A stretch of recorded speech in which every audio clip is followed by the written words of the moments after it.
3 malam aku tidur di teras rumah mewah anak kandungku sendiri, beralaskan koran, dan hanya diberi sisa makanan kucing. Aku diam bukan karena tak punya harta, tapi karena aku sedang menguji hati anak yang selama ini kubantu bisnisnya secara misterius, saat aku melangkah pergi membawa seluruh aset miliaran darinya. Apakah dia akan sadar siapa sebenarnya yang selama ini menyelamatkan hidupnya? Sebelum melanjutkan ceritanya, mari tuliskan di komentar, dari mana kamu menonton video ini? Semoga yang sudah subscribe channel Hakikat Cerita, kami doakan dimudahkan urusannya, dilancarkan rezekinya, disehatkan badannya, dan dikabulkan semua doanya. Amin. Mari kita mulai ceritanya. Pagar besi tinggi yang menjulang itu berderit pelan saat Pak Rahman menyentuhnya dengan jemari yang gemetar. Di balik pagar itu, sebuah rumah megah berdiri dengan lampu-lampu kristal yang memancarkan cahaya keemasan ke halaman yang luas. Pak Rahman menarik napas panjang, mencoba menenangkan debar jantungnya yang tidak beraturan. Ia hanya mengenakan kemeja batik usang yang warnanya sudah memudar dan sepasang sandal jepit yang tipis. Di bahunya tersampir sebuah tas kain berisi beberapa potong pakaian dan harapan sederhana untuk bisa memeluk putranya. Setelah bertahan-tahan tidak bertemu, suara tawa terdengar riuh dari dalam rumah. Sepertinya Riko sedang mengadakan jamuan kecil untuk rekan-rekan bisnisnya. Pak Rahman ragu untuk menekan bel, namun rasa rindu yang membuncah mengalahkan rasa malunya. Ketika seorang satpam membukakan pintu kecil di samping gerbang, pandangan pria berseragam itu tampak meremehkan. Pak Rahman hanya tersenyum tipis dan menyebutkan nama anaknya dengan suara serak. Tidak butuh waktu lama sampai sosok Riko muncul dari balik pintu jati yang besar.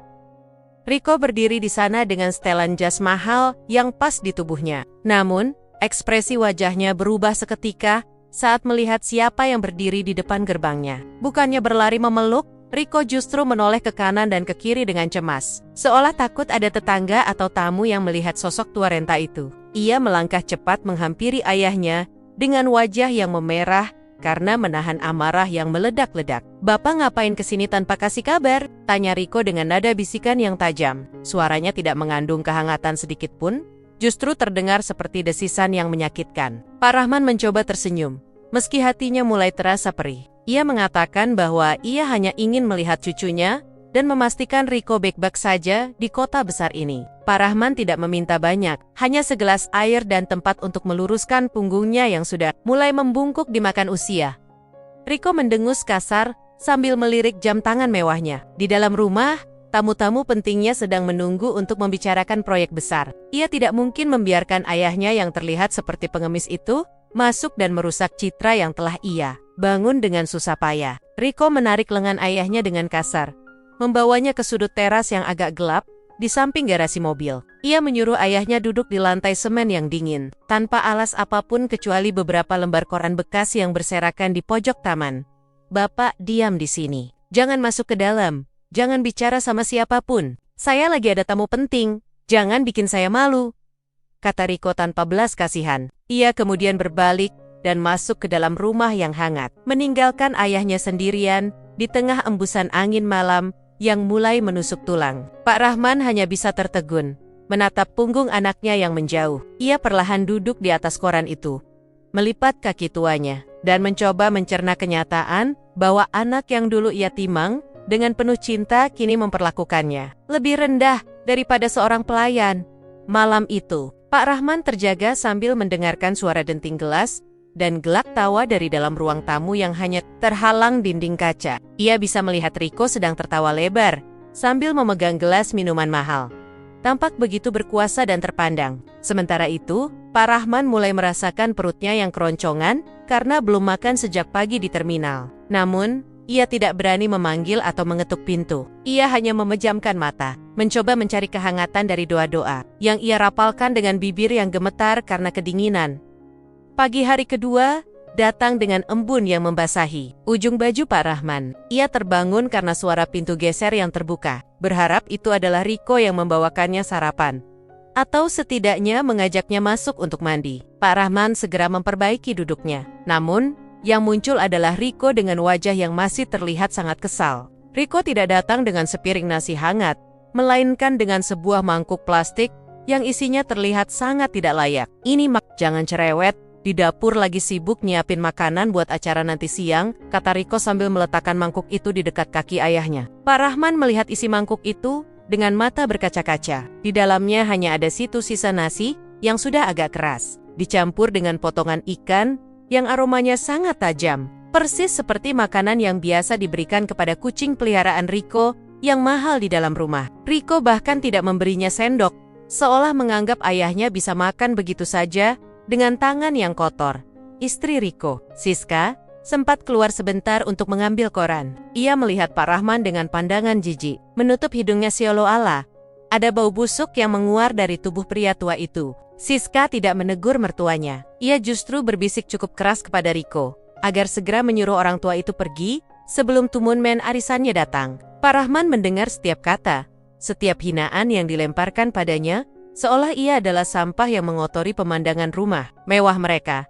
Meskipun diperlakukan demikian, Pak Rahman tetap mengambil makanan itu. Ia menyuap nasi keras itu dengan perlahan, mengunyahnya dengan susah payah karena giginya sudah tidak sekuat dulu. Setiap suapan terasa seperti menelan duri, bukan karena rasanya yang buruk, melainkan karena rasa sakit di hatinya yang begitu mendalam. Ia teringat bagaimana dulu ia selalu memberikan bagian daging terbaik untuk Riko saat mereka masih hidup susah di kampung. Sementara ia sendiri hanya makan dengan kuah garam. Sepanjang siang itu, Pak Rahman hanya duduk bersandar pada tiang teras. Ia melihat orang-orang berlalu lalang di dalam rumah, melihat kemewahan yang tidak pernah ia bayangkan sebelumnya. Namun, di balik kemewahan itu, ia merasakan kekosongan yang luar biasa. Riko sama sekali tidak memberikan izin bagi ayahnya untuk masuk.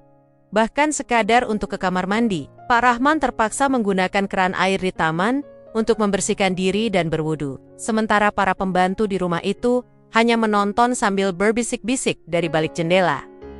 Malam kembali turun, dan suhu udara terasa jauh lebih dingin dari malam sebelumnya. Pak Rahman hanya memiliki satu kain sarung yang tipis untuk menutupi tubuhnya. Ia meringkuk di pojok teras, mencoba mencari perlindungan dari angin yang berembus kencang. Dari dalam rumah, suara musik yang tenang terdengar, menciptakan kontras yang menyakitkan dengan suara gemeretak gigi Pak Rahman yang menahan dingin. Ia tidak marah, ia hanya merasa sedih karena putranya telah kehilangan jati diri di tengah gelimang harta yang sebenarnya tidak berakar kuat.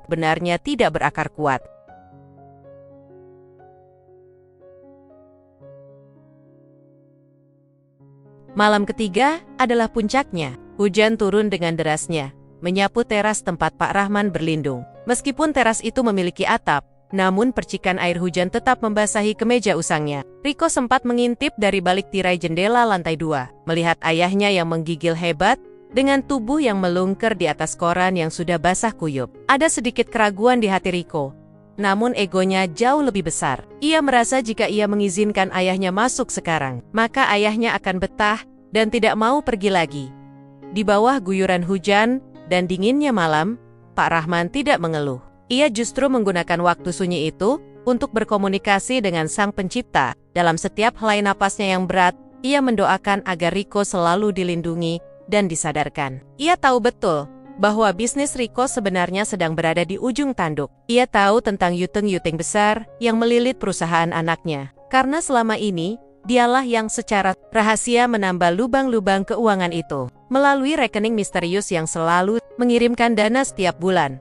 Pak Rahman sebenarnya bukan hanya seorang pensiunan guru seperti yang diketahui. Riko, setelah pensiun, ia membangun kerajaan bisnis properti dan perkebunan di luar kota dengan identitas yang sangat tertutup. Ia sengaja tidak memberitahu Riko karena ingin melihat anaknya itu berjuang dari bawah. Namun, saat Riko mulai sombong dan melupakan asal-usulnya, Pak Rahman memutuskan untuk tetap menjadi bayangan, menjadi pelindung yang tak terlihat. Kedatangannya ke rumah ini sebenarnya adalah ujian terakhir sebelum ia menyerahkan seluruh aset besarnya kepada Riko. Sayangnya, ujian itu gagal total. Pak Rahman melihat dengan mata kepalanya sendiri bagaimana harta telah mengubah darah dagingnya menjadi sosok yang asing. Ia merasa gagal sebagai orang tua, bukan karena tidak bisa memberikan kemewahan, tapi karena gagal menanamkan rasa hormat dan kasih sayang di hati anaknya. Sambil menatap rintik hujan, Pak Rahman memutuskan bahwa perjalanannya di rumah ini sudah cukup. Ia tidak butuh lagi pengakuan dari seorang anak yang telah buta karena kemilau dunia.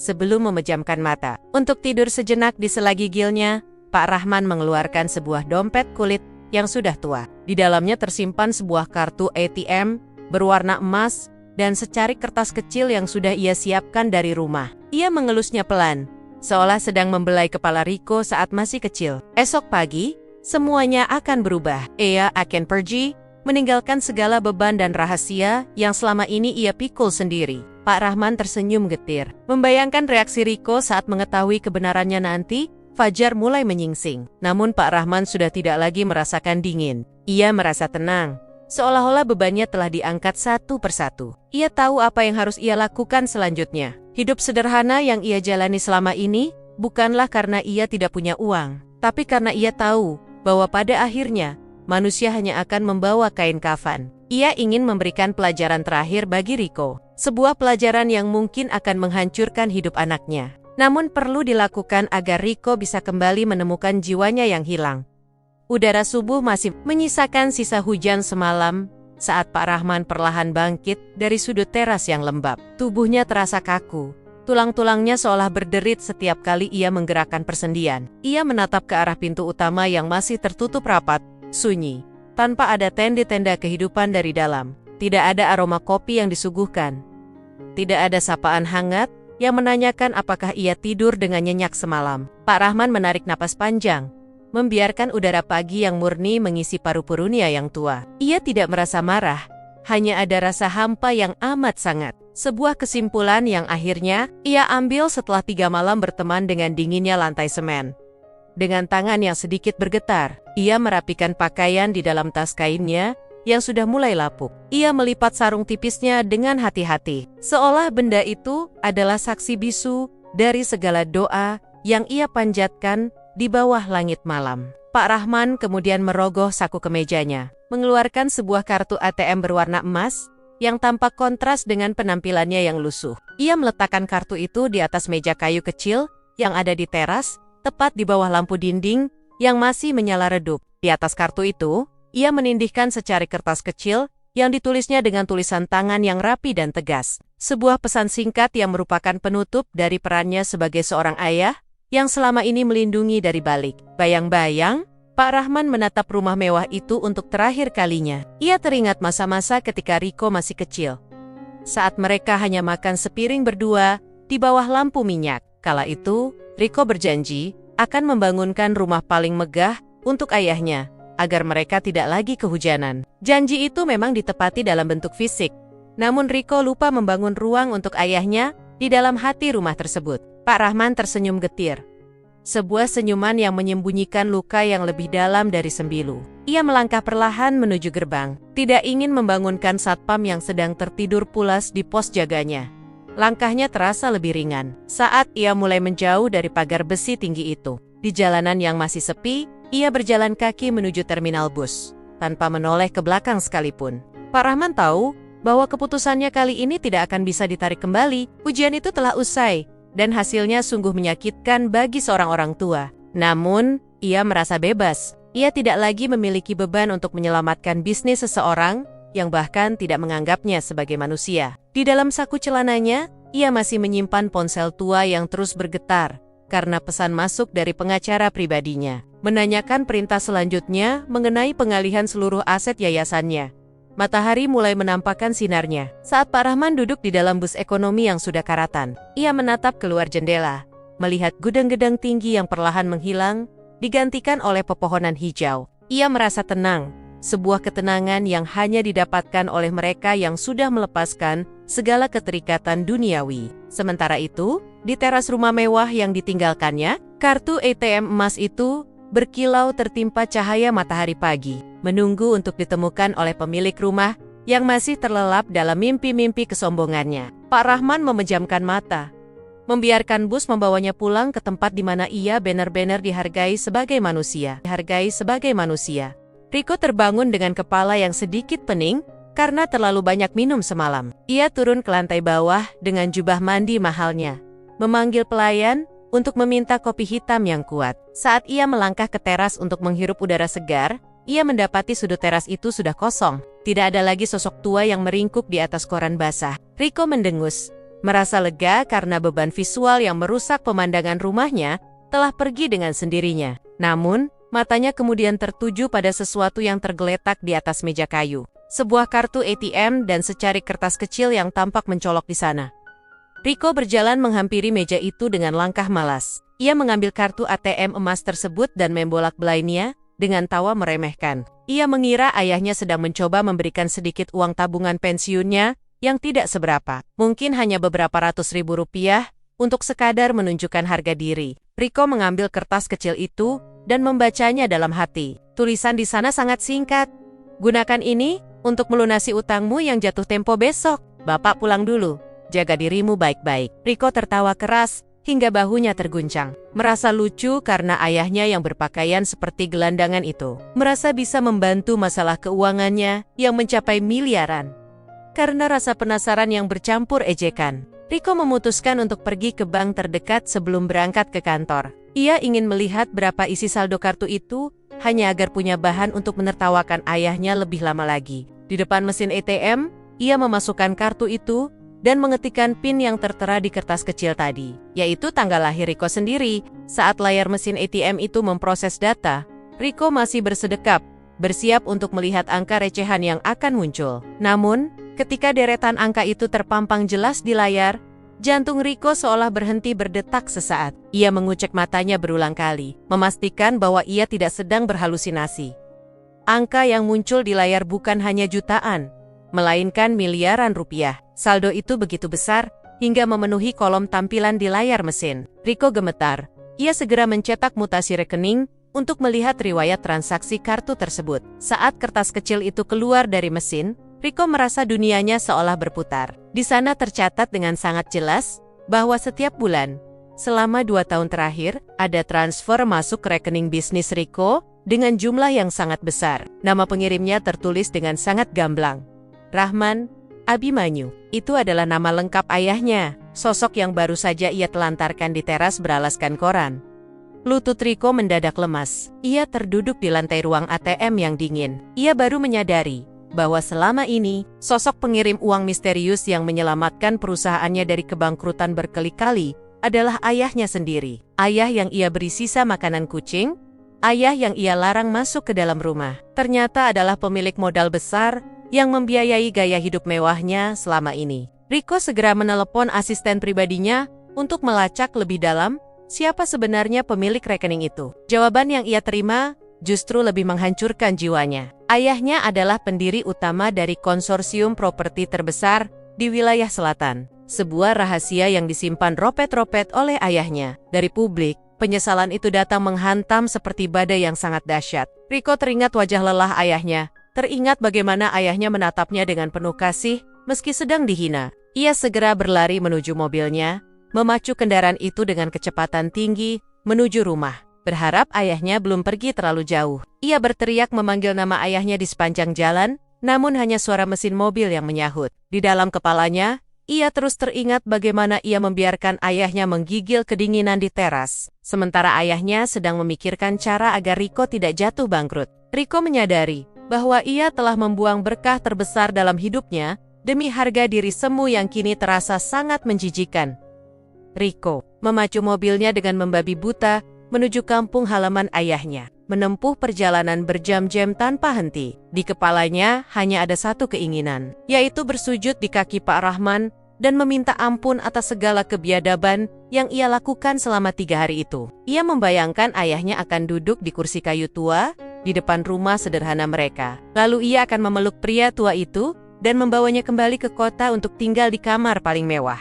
Namun, harapan itu hancur berkeping-keping saat ia tiba di depan rumah masa kecilnya yang kini tampak sepi dan tertutup rapat. Seorang pria berpakaian rapi dengan tas jinjing kulit sudah berdiri di depan pagar, seolah-olah memang sedang menunggu kedatangan Rico. Pria itu memperkenalkan diri sebagai pengacara pribadi Pak Rahman. Tanpa basa-basi, ia menyodorkan sebuah map tebal berisi dokumen-dokumen hukum yang sudah ditandatangani secara sah. Rico membaca lembar demi lembar dengan tangan yang gemetar hebat. Keringat dingin mengucur dari pelipisnya saat menyadari isi dokumen tersebut. Ayahnya telah memutus segala bentuk hubungan hukum dan ahli waris dengannya. menyatakan bahwa Riko bukan lagi bagian dari keluarga besar Abimanyu.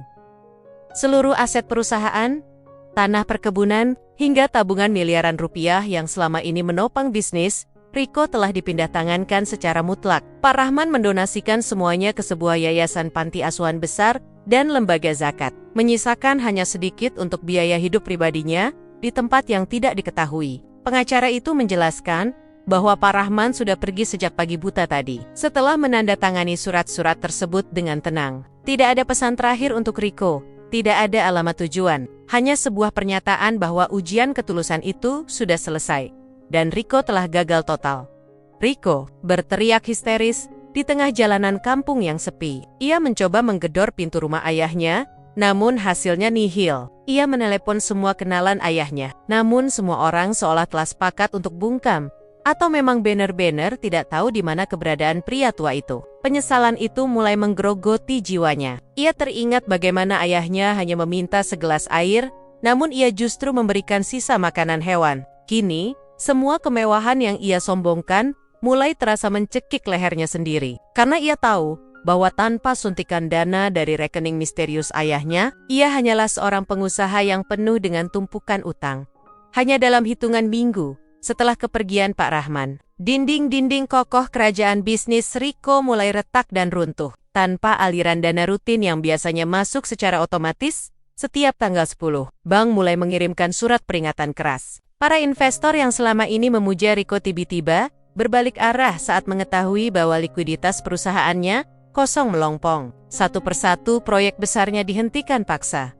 Para karyawan berdemo di depan kantor, menuntut gaji yang tak kunjung dibayarkan. Riko terjepit di antara tumpukan dokumen kebangkrutan dan rasa malu yang luar biasa. Kehidupan pribadinya pun hancur tak bersisa. Siska, istrinya yang dulu paling keras menghina Pak Rahman, adalah orang pertama yang mengepak koper dan pergi meninggalkannya. Siska tidak mau hidup susah. Ia menggugat cerai Riko dan membawa pergi sisa perhiasan serta mobil mewah yang belum disita bank. Teman-teman pesta Riko yang dulu selalu menjilatnya kini menghilang. Bahkan tidak ada satupun yang mengangkat teleponnya saat ia butuh tumpangan tempat tinggal. Riko benar-benar sendirian, berdiri di tengah ruang tamu, rumah mewahnya yang kini sudah ditempeli stiker penyitaan oleh pihak bank. Satu persatu, barang di rumah itu diangkut keluar. Sofa mahal, lampu kristal, hingga tempat tidur empuk yang selama ini ia nikmati sementara ayahnya tidur di teras, semuanya diambil. Riko hanya bisa duduk di sudut ruangan yang kosong, menatap lantai semen yang kini terasa sangat dingin, persis seperti rasa dingin yang dirasakan ayahnya dulu. Ia tidak punya tempat tujuan, tidak punya uang sepeser pun di kantongnya, dan seluruh aset atas namanya telah diblokir karena kasus penipuan bisnis. Ia keluar dari rumah itu hanya dengan pakaian yang melekat di badan, membawa tas kecil berisi sisa kenangan pahit. Malam itu, Riko berjalan menyusuri trotoar kota dengan tatapan kosong. Ia melihat gedung-gedung tinggi yang dulu ia impikan untuk dikuasai, namun kini ia hanyalah debu di bawahnya. Rasa lapar mulai menyerang perutnya. Ia teringat mangkuk plastik berisi nasi keras yang ia berikan pada ayahnya. Kini, ia harus mengais tempat sampah hanya untuk mencari sisa makanan agar bisa bertahan hidup. Setiap kali ia melihat orang tua yang berjalan di kejauhan, ia akan berlari mengejar sambil berteriak memanggil bapak. Namun sosok itu selalu berubah menjadi orang asing yang menatapnya dengan pandangan iba atau jijik. Tahun-tahun berlalu, dan sosok Riko yang gagah dengan jas mahalnya kini telah berganti menjadi seorang gelandangan yang kumal. Ia sering terlihat duduk termenung di depan teras toko-toko besar saat malam tiba, meringkuk di atas potongan koran bekas yang sudah sobek. Pikirannya sudah tidak lagi utuh.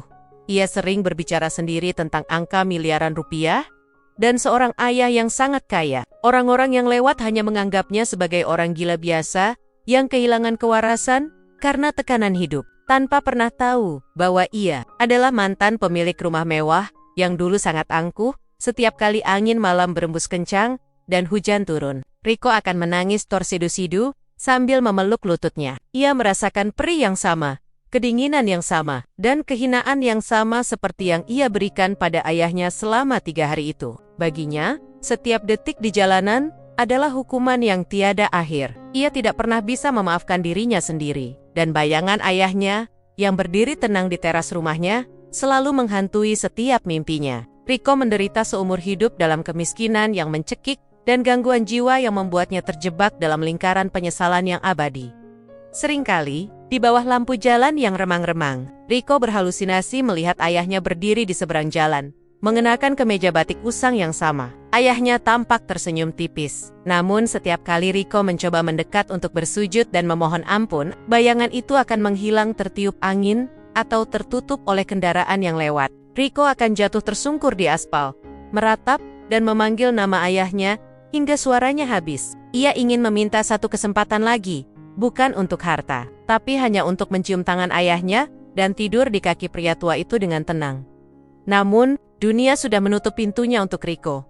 Pak Rahman bener-bener telah memutus hubungan darah itu secara batin, membiarkan anaknya belajar tentang arti kemanusiaan melalui penderitaan yang ia ciptakan sendiri. Rico berakhir menjadi legenda tragis di sudut kota, sebuah pengingat bagi siapa saja bahwa harta bisa dicari, namun doa dan restu orang tua yang terluka adalah kutukan yang paling nyata. Di atas teras toko yang dingin itu, Rico terus menunggu kematian menjemputnya, berharap di kehidupan selanjutnya, ia bisa menjadi anak yang lebih tahu diri dan menghargai cinta yang tulus.